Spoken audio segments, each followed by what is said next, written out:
Hello and welcome to our channel Nuturemite, where we provide informative videos regarding health and lifestyle. Please like, share and subscribe the channel and click on the bell icon for important notification and videos. How to get thicker, longer hair in quarantine. In this video, you will find everything you need to know about fixing hair damage, preventing more damage, and encouraging hair growth. Fix your damage if you really need to. When trying to grow hair with seriously damaged ends, it can almost feel like your hair is shrinking rather than gaining length, and that's because, well, it kind of is. Split ends and breakage take precious length off your hair, so it's important to know when to address your damage head on and when to just make peace with it, especially if you can't go to a salon right now. With a very careful trim. It probably goes without saying, but trimming your hair at home generally isn't a great idea. However, if your split ends are getting out of control, as in you can visibly see them, you might want to consider trimming them yourself. According to celebrity hairstylist and Biolodge brand ambassador Sunny Brooke Jones, the biggest mistakes people make when trying to trim their own split ends are using kitchen scissors or working in sections that are too big. Instead, she recommends cutting dry hair in small sections with professional hair cutting scissors so you can dust your hair rather than properly trim it. Dusting is a technique hairstylists use to gently trim flyaways and ends without dramatically altering the length. It requires sharp scissors and a lot of patience. If you have curly or kinky hair, Robin Groover, hairstylist and African Pride brand educator, recommends starting any at-home haircuts by dividing your hair into 6 to 8 sections. After twisting or braiding those sections, she suggests blow drying your ends straight, then snipping your least dense strands. It's easier to do frequent tiny trims than trying to cut everything at once. Don't feel the need to cut all your split ends in one go. Be sure to prevent further damage. Once you have addressed your damage, it's important to switch your focus to preventing more of it happening.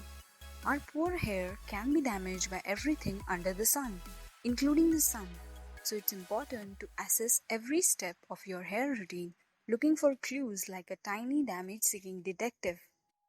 When you are in the shower, avoiding products with sulfates and parabens is a solid, general recommendation, but it's especially important for those trying to prevent damage and grow their hair.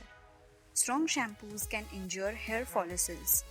One of the worst things you can do is over-shampoo your hair, as soaps can reduce the oils that naturally keep your scalp happy.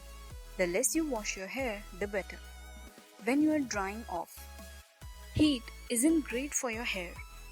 But what may be slightly more eye-opening is that rough towel drying and sleeping with damp hair can also be capital B bad. The best way to dry your hair is with a smooth towel or t-shirt that's made from cotton. Use this to blot your hair and remove any moisture, then leave to air dry. You should also avoid going to bed with wet hair. Wet hair is a lot more fragile than dry hair, so your hair is much more susceptible to damage caused by the friction between your head and pillowcase. Sleeping on a silk pillowcase can also help to reduce this friction.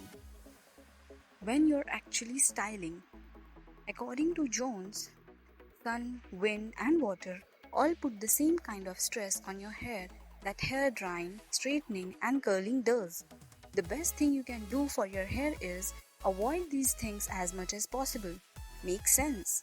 However, if you don't want to totally forgo everything that makes you and your hair look and feel good, the best thing you can do is keep the heat of your styling tools as low as possible and apply a heat protectant product.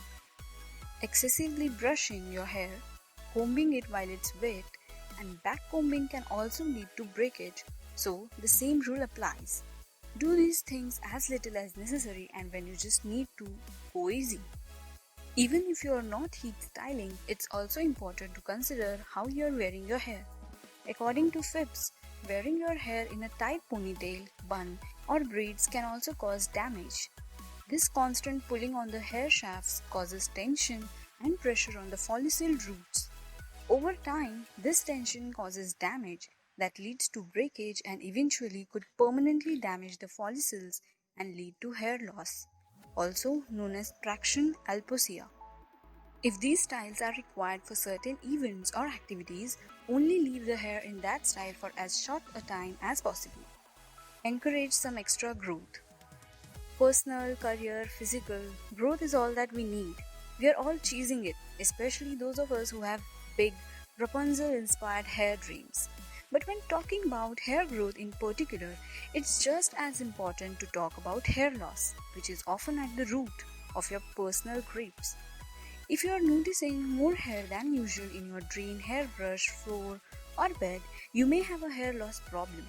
The first step here is to find the underlying cause of your hair loss because there are so many. See a doctor by teleappointment or when it's next safe to do so. If you haven't already, and discuss whether or not you could have a thyroid condition, allergy to hair products, or an underlying hormonal deficiency. Once you have either addressed those issues or ruled them out, you can start thinking about at-home remedies from the inside out. First, some bad news for anyone who was hoping a home remedy was going to completely change the way their hair sprouts out of their pretty little head. There's nothing you can do at home to create new follicles for hair growth. Minoxidil, a prescription, can help to stimulate growth from present hair follicles, but that's something that would need to be discussed with a GP. However, there are things you can do to try and prevent hair loss. It is recommended silica, zinc, and collagen to prevent hair loss, but it depends. Biotin is also helpful since it actually improves and thickens the hair shaft and promotes stronger hair. It also improves your body's keratin infrastructure.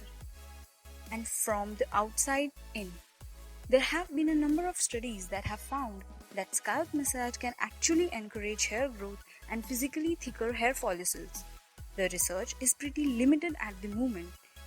The most important thing here is to massage gently because any damage to your sensitive scalp can and will impact your hair.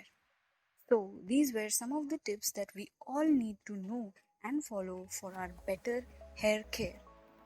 We all know that hair care is also a part of our daily beauty routine.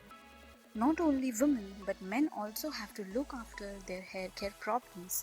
As we all love our hair, we have to care about them. We should always choose better products that are linked with less chemical ingredients. Hope this video will be helpful for all the viewers. Thank you for watching the video. Thank you. Please like, share, and subscribe to the channel. Click on the bell icon for important notifications and videos.